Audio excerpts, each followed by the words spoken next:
Bismillahirrahmanirrahim. Assalamualaikum warahmatullahi wabarakatuh.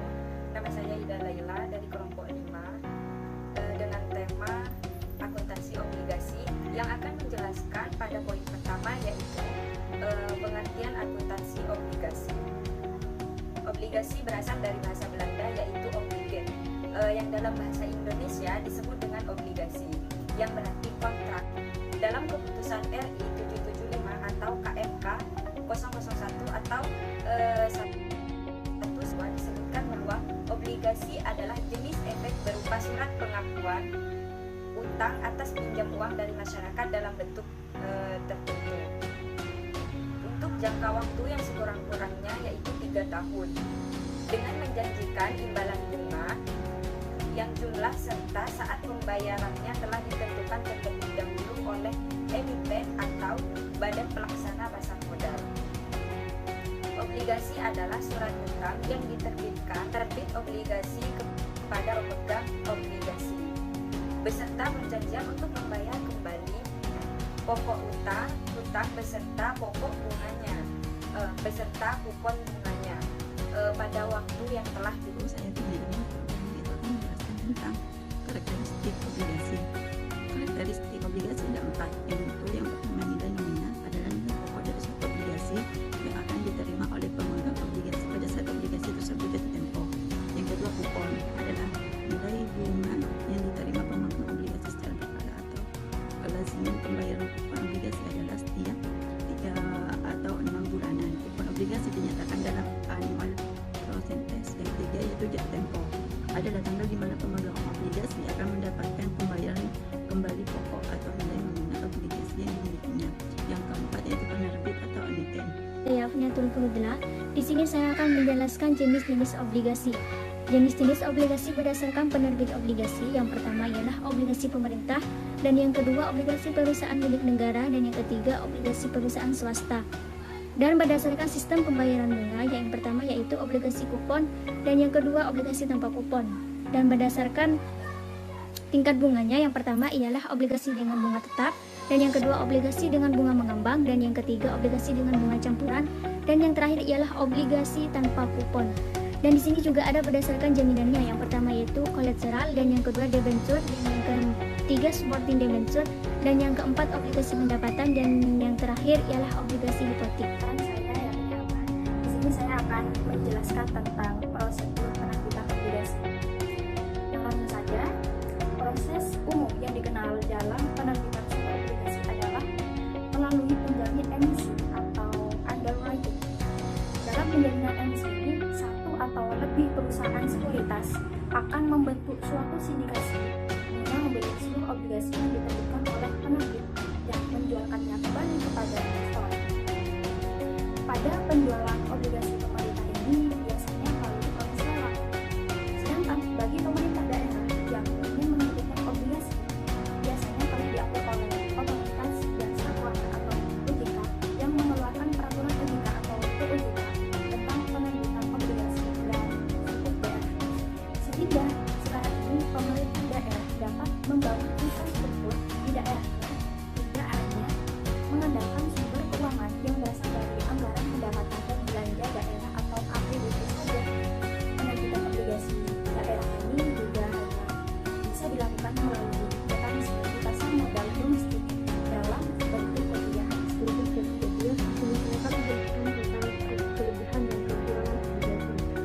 Kelebihan obligasi yang pertama, investasi berjangka, yang kedua keuntungan berupa bunga kupon, yang ketiga pendapatan yang terjamin, yang keempat mendapatkan keuntungan dari selisih harga obligasi, yang terakhir yaitu pendapatan yang terjamin.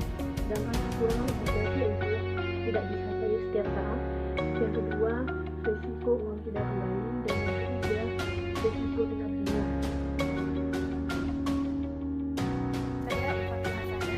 Di sini saya akan menjelaskan tentang perhitungan akuntansi obligasi. Perhitungan akuntansi obligasi di sini meliputi yang pertama ada akuntansi pengeluaran obligasi, di mana pengeluaran obligasi di sini, pada saat perusahaan mengeluarkan obligasi akan dicatat kas pada debit, kredit, utang obligasi. Ada dua hal dalam menentukan harga obligasi. Yang pertama ada obligasi dijual dengan kurs tertentu, dan yang kedua ada obligasi dijual dengan kurs tertentu. Di sini contohnya PT Abadi mengeluarkan 10.000 lembar obligasi tanggal 1 April sebanyak 2 juta dengan nilai per lembar 10.000 dengan kurs 98%. Maka kasnya 98 juta, diskonto obligasi sebesar 2 juta. Jadi kas dan diskonto obligasi ini berada di sisi debit, sedangkan utang obligasi sebesar 100 juta berada pada sisi kredit. Dan bunga efektif ini contohnya tanggal 1 Maret sebesar 2 juta, PT West Java mengeluarkan 1000 lembar obligasi. Nilai nominal 1000 per lembar, bunga nominal 12%, dijual dengan bunga 10%, umur obligasi 4 tahun. Jadi, kas sebesar 1.065.613.000 rupiah, utang obligasi sebesar 1 juta berada pada sisi debit, sedangkan premium 65.613.000 rupiah ini berada pada sisi kredit. Jadi, harga jual obligasi di sini memiliki rumus N per buka kurung 1 plus R tutup kurung pangkat N ditambah sigma K per buka kurung 1 plus R tutup kurung pangkat N. Jadi, penentuan diskonto sampai premium adalah sebagai berikut. A. Jika bunga efektif lebih besar dari bunga nominal, berarti obligasi dijual dengan diskonto. Yang kedua, jika bunga efektif kurang dari bunga nominal, berarti obligasi dijual dengan premi. Yang kedua di sini ada biaya pengeluaran obligasi, di mana biaya pengeluaran obligasi di sini ada dua, notaris, bisa dicetak, dan lain sebagainya. Yang kedua ada biaya-biaya ini akan dicetak secara terpisah apabila nilainya cukup material dan akan diamortisasi selama umur obligasi. Contohnya, pada PT ABC mengeluarkan 100.000 lembar obligasi dengan nilai nominal 1.000, umur 5 tahun. Telah dikeluarkan biaya pengeluaran obligasi sebesar 1 juta. Biaya pengeluaran obligasi di sini ditentukan di muka sebanyak 1 juta berada pada sisi debit, sedangkan kasnya 1 juta juga berada pada sisi kredit. Jadi amortisasinya ini begini, biaya pengeluaran obligasinya berada pada sisi debit sebesar 200.000, sedangkan biaya pengeluaran obligasi ditentukan di muka sebesar 200.000 berada pada sisi kredit. Cukup di sini penjelasan dari saya, kurang lebihnya mohon maaf. Wassalamualaikum warahmatullahi wabarakatuh. Berarti obligasi dijual dengan premi. Yang kedua di sini ada biaya pengeluaran obligasi, di mana biaya pengeluaran obligasi di sini ada dua, notaris, bisa dicetak, dan lain sebagainya. Yang kedua ada biaya-biaya ini akan dicetak secara terpisah apabila nilainya cukup material dan akan diamortisasi selama umur obligasi. Contohnya, pada PT ABC mengeluarkan 100.000 lembar obligasi dengan nilai nominal 1.000, umur 5 tahun. Telah dikeluarkan biaya pengeluaran obligasi sebesar 1 juta. Biaya pengeluaran obligasi di sini ditentukan di muka sebanyak 1 juta berada pada sisi debit, sedangkan kasnya 1 juta juga berada pada sisi kredit. Jadi amortisasinya ini begini, biaya pengeluaran obligasinya berada pada sisi debit sebesar 200.000, sedangkan biaya pengeluaran obligasi ditentukan di muka sebesar 200.000 berada pada sisi kredit. Saya Indonesia, di sini saya akan menjelaskan mengenai akuntansi obligasi yang ketiga, yaitu amortisasi, diskonto, dan premium. Apabila penjualan obligasi menimbulkan diskonto atau premium, maka jumlah diskonto atau premium tersebut harus diamortisasikan sesuai dengan umur obligasi dengan metode tertentu. Amortisasi harus dijadikan beban biaya periodik dan menjadi beban penghasilan periodik. Terdapat dua metode dalam amortisasi, yaitu metode garis lurus dan metode bunga efektif. Dalam metode garis lurus, jumlah amortisasi akan dibebankan secara proporsional dengan waktu dan akan dicatat sebagaimana berikut. Apabila diskonto, biaya bunga obligasi dicatat di sisi debit dan diskonto obligasi di sisi kredit. Sedangkan premium obligasi dicatat di sisi debit dan biaya bunga obligasi dicatat di sisi kredit.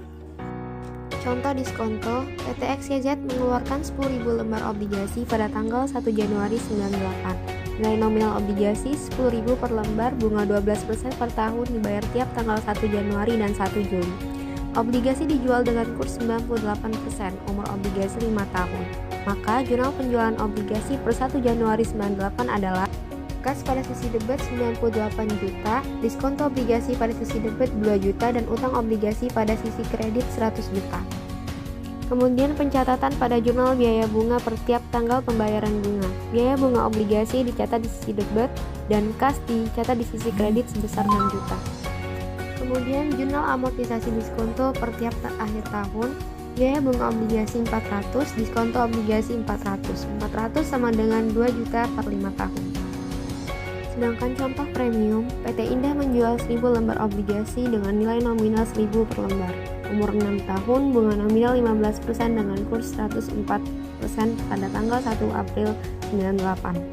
Bunga dibayar tiap tanggal 1 April dan 1 Oktober. Maka pencatatannya adalah pada jurnal penjualan obligasi per 1 April 98, kas 1 juta 40, premium obligasi 40 juta, utang obligasi 1 juta. Kemudian di jurnal biaya bunga obligasi pada tanggal 12 Desember 98 bisa juga dibuat tanggal 1 Oktober 98. Biaya bunga obligasi 112.500, kas 112.500. 112.500 sama dengan 1 juta dikali 15% dikali 9 dibagi 12. Kemudian pada jurnal amortisasi premium per 12 Desember 98, premium obligasi 5.000, biaya bunga obligasi 5.000. 5.000 sama dengan 40.000 dibagi 6 tahun dikali 9 dibagi 12. Contoh diskonto dalam metode bunga efektif. Pada tanggal 1 Januari 98, PT Apik mengeluarkan 10.000 lembar obligasi dengan nominal bunga 12%, nilai nominal obligasi 1.000 per lembar dengan umur 5 tahun dan dinyatakan dengan bunga pasar 14%. Maka pencatatannya adalah pada jurnal penjualan, kas dicatat di sisi debit sebesar 9.313.720, diskonto obligasi dicatat pada sisi debit sebesar 686.280 dan utang obligasi pada sisi kredit sebesar 10 juta. Perhitungan harga jual obligasi adalah 10 juta per 1 plus 0,14 per 5 ditambah sigma 1.200.000 per 1 plus 0,14 per 5. Kemudian didapatlah penjumlahan tersebut hingga akhirnya didapatkan diskon obligasi sebesar 686.616. Kemudian pencatatan pada jurnal pengeluaran biaya bunga obligasi setiap 2 kali dalam setahun. Biaya bunga obligasi dicatat pada sisi debit sebesar 1.200.000 dan kas pada sisi kredit sebesar 1.200.000. Kemudian pencatatan pada jurnal amortisasi diskonto, biaya obligasi dicatat pada sisi debit sebesar 103.874 dan diskonto obligasi pada sisi kredit sebesar 103.874. Amortisasi tiap periode akan dihitung berdasarkan skema berikut. Persentase bunga obligasi dikali harga jual obligasi awal, persentase bunga nominal dikali nilai nominal obligasi.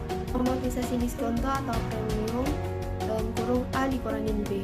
Contohnya A sama dengan 14% dikali 9.313.384 sama dengan 1.303.874. B sama dengan 12% dikali 10 juta sama dengan 1.200.000. Amortisasi diskontonya adalah 103.870. Saya Zailir Rahmah akan menjelaskan tentang pelunasan utang obligasi. Ada 3 kemungkinan obligasi dihapuskan dari rekening. Yang pertama, obligasi dilunasi karena jatuh tempo. Yang kedua, obligasi dilunasi sebelum jatuh tempo. Dan yang terakhir, ditukar dengan saham. Obligasi dilunasi karena jatuh tempo yaitu 1000 lembar obligasi dengan nilai nominal 1000 dilunasi pada tanggal jatuh tempo. Sedangkan obligasi dilunasi sebelum jatuh tempo yaitu apabila jenis obligasi adalah callable bond, maka perusahaan yang mengeluarkan obligasi dapat menarik obligasi tersebut sebelum jatuh tempo. Penarikan obligasi dapat dilakukan berdasarkan kurs yang ditentukan perusahaan atau berdasarkan bunga efektif. Dalam hal ini, diskonto atau premium yang belum diamortisasi dihapuskan dari rekening sehingga dalam callable bond ini akan timbul laba dan rugi. Contoh tanggal 1 Januari 1998 dikeluarkan 1000 lembar obligasi dengan kurs 98%, nominal Rp10.000 per lembar, umur 5 tahun. Pada tanggal 31 Desember 2000, seluruh obligasi ditarik pada nilai nominalnya. Jumlah pengeluaran kas 9.800.000, diskonto obligasi 200.000, utang obligasi 10 juta. Jurnal pelunasan obligasi, utang obligasi Rp10.000, rugi pelunasan Rp80.000, diskonto obligasi 80 juta, kas 10 juta, perhitungan harga jual obligasi 1 Januari 1998 9.800.000, amortisasi diskonto 1998 sampai 2000, 3/5 dikali 200.000 sama dengan 120.000. Nilai buku obligasi per 31 Desember 2000 9.920. Nilai pelunasan 1000 dikali 10.000 sama dengan 10 juta. Rugi pelunasan 80.000.